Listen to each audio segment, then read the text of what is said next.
K&C Masterpiece back here on 105.3 The Fan. Right now, brought to you by our North Texas Ford dealers. Ford, built for Texas, built for you. It is our weekly visit with the Dallas Cowboys owner and general manager, Jerry Jones. Good morning, sir. Hey, good morning. Great to be on with you guys. Well, I wanted to know if you could tell us, because we heard that Demarcus Lawrence, Tyron Smith, Trayvon Diggs are all like trending in the right direction as if they will play on Sunday. Do you think that will be the case, and does that bring a smile to your face this morning? Well, I'm smiling. And Nice. So, yes, that's the case. That's my understanding. We all know that we do have several days here before kickoff, but and it's subject to that. But it's certainly looking like we're going to have them available. But it can be a game-time decision, but it's looking that way. They're practicing. How important is 77 to this team, Jerry? Well, I just think when you've got a guy that is considered one of the very best, I mean, in a less than a handful of offensive linemen, and it's such a critical position, your left tackle, and then you have to make do, which means shuffling around at other positions a lot of times. It's a critical spot, and so he obviously makes a huge difference. He's a rare football player at a very big-time position for the Dallas Cowboys. It's a big difference.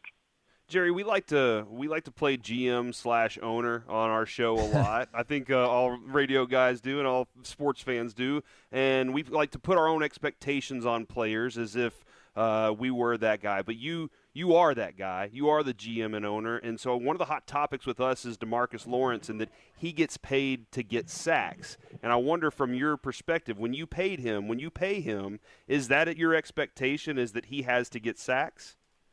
Well, first of all, which was more than I could even think about almost pronouncing or saying, but I spent more to be the general manager than anybody ever has in the history of mankind. And so I sure empathize with you relative to having some fun doing this. I've been living a dream for the last 30-something years, getting to do what I do every day, and that's why I just have to say to anybody, I'm the luckiest guy there is. So that's good. Number two, let's really talk about the main part of the question, and that's Demarcus Lawrence. Certainly, you want the stat potentially associated with the player. But more often than not, it's what that player brings, his challenge to the offense. When you see offensive teams really have to account for a player, then he's very valuable. And sometimes that doesn't necessarily relate in a direct sack. That doesn't mean that's the case here so far this year. But what he brings, he's relentless. He's not only talented, he's not only physically, he's just physically imposing to an offensive plan, but he's just never quits. And that's so hard to work against. And what he does relative to his teammates, not only the ones out there on the field with him, but off the field, that kind of energy, that kind of talent, that kind of heart, all of that, that's where the dollars are spent, not necessarily on the number of sacks. Well, Jerry, on the other side, we just talked about Tyron Smith, and he could have a huge responsibility. Maybe Cleveland moves Myles Garrett to the other side. But how nervous are you facing a guy like Myles Garrett, one of the best in the game at disrupting a quarterback's timing and getting to him and sacking him? Yeah, he's the word with him is he's the best. And he came out that way, performed that way early in college. He came out that way as number one draft pick, and he's been true to form since he got in the NFL. And like I say, the greatest compliment you can have is to have a defense having to work, maybe even adjust their game plan for a player of that caliber. And he's that kind of player. And then the guy next to Tyron at times, Conor Williams, I'm not Jerry, I know you're an expert on offensive line play because that's what you did.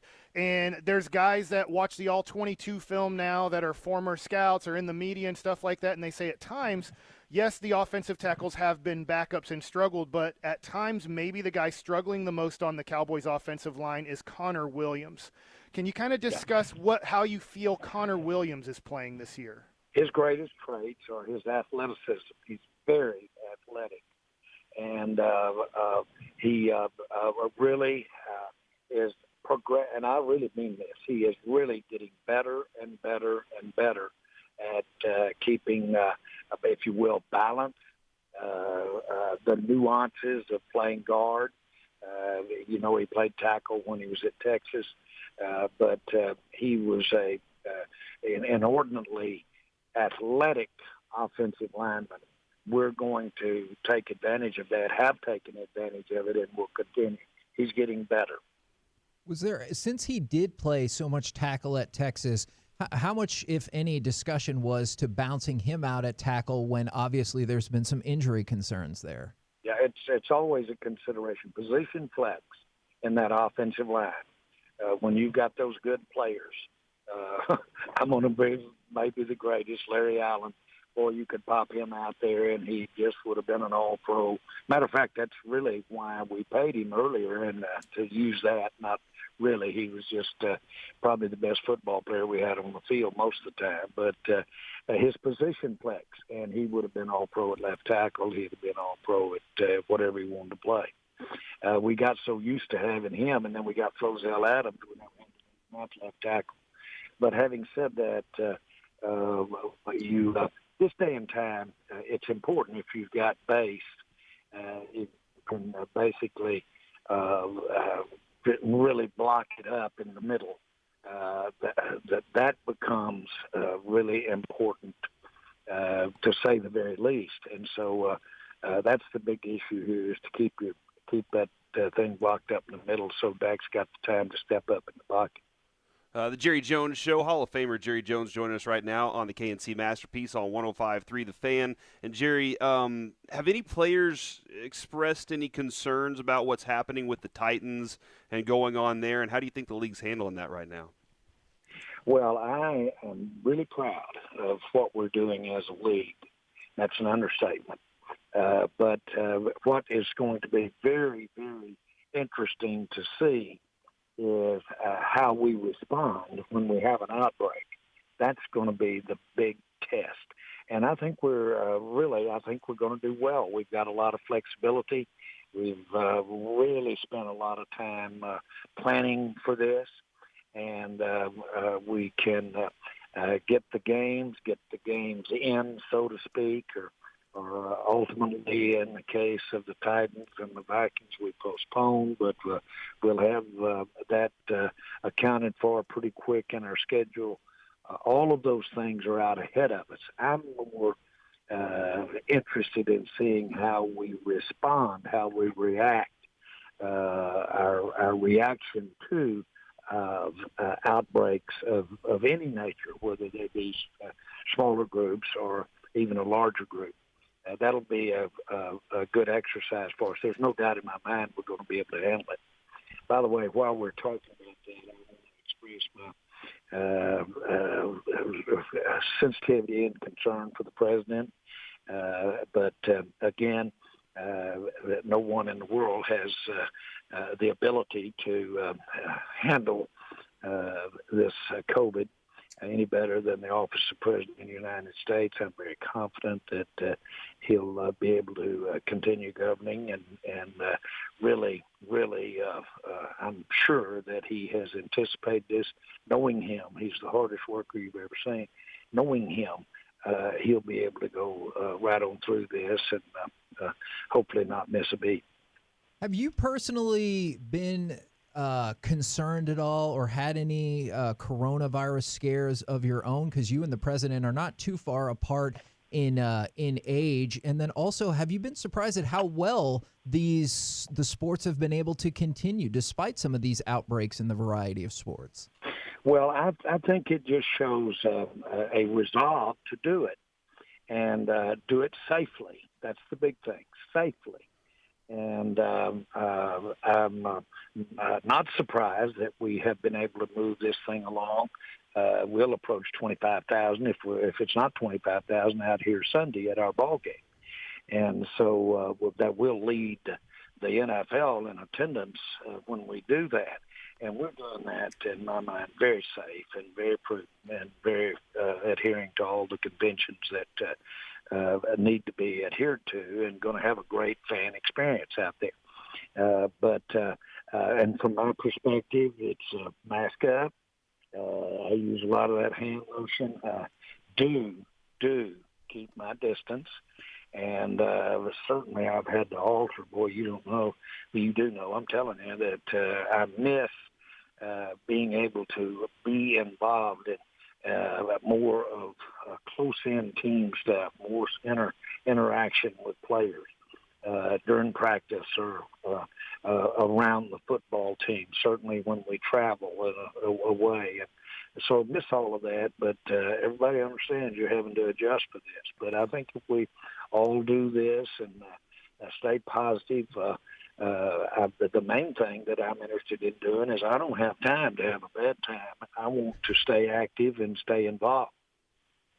If it turns out for whatever reason through investigation or whatever, the Titans violated protocol and that's how they got these tests, do you think the NFL will punish them, and do you think the NFL should punish them? Well, we want to put a lot of discipline in these protocols. And in this particular case, when I say the word punish, I have a little problem with that over catching something that makes you ill, just the nature of it. On the other hand, to emphasize bright lines, to emphasize discipline, to emphasize consciousness, have your eye on the ball, those kinds of things, and what it means for everybody else as well, then this does call for big-time discipline.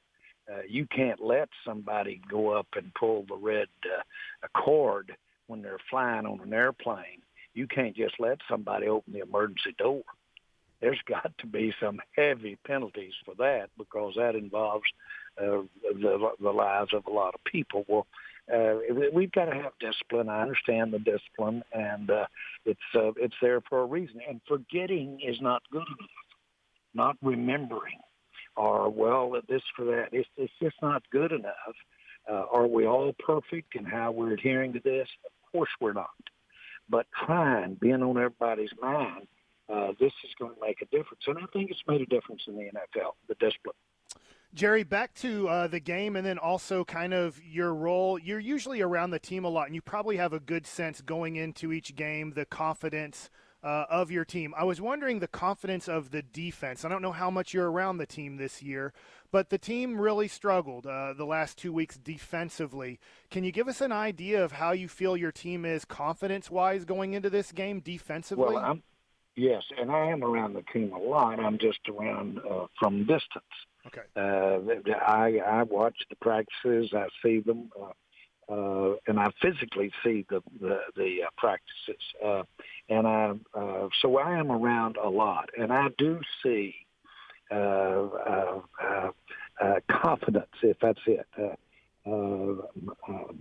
Mike McCarthy is an outstanding coach. He breeds confidence. He breeds football individual confidence, so to speak, to belabor the point. But so, yes, I think we're confident. I think we realize how we could have won those 2 games that we lost.